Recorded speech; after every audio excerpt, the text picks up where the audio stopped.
আজকে তোমাদের কিছুই দেওয়া হবে না, কালকে তোমরা সবাই আমার বাসায় এসে 1 কেজি করে আটা নিয়ে যাবে। হ্যাঁ, 1 কেজি আচার জন্য তোমার বাচ্চাই যাচ্ছি হবে। ব্যাপার না, যার লাগবে সে নিজে এসে নিয়ে যাবে। ভাই আপনি জানতো আমরা কেউ গরিব না। চল চল, আমাদের গায়ে লাগবে না।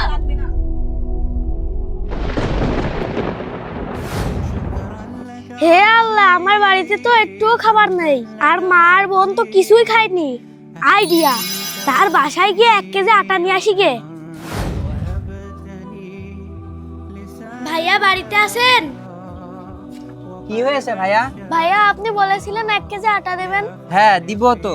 আটাটা আমাকে দেন, আমার খুবই প্রয়োজন। আচ্ছা তুমি এখানেই দাঁড়াও, আমি এক্ষুনি নিয়ে আসছি।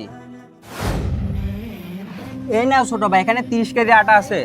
ওরে বাবা, আপনি তো বললেন 1 কেজি দেবেন। আমি 1 কেজির কথা এই জন্যই বলেছি, যার সত্যিকারের প্রয়োজন হবে সেই শুধু এসে নিয়ে যাবে।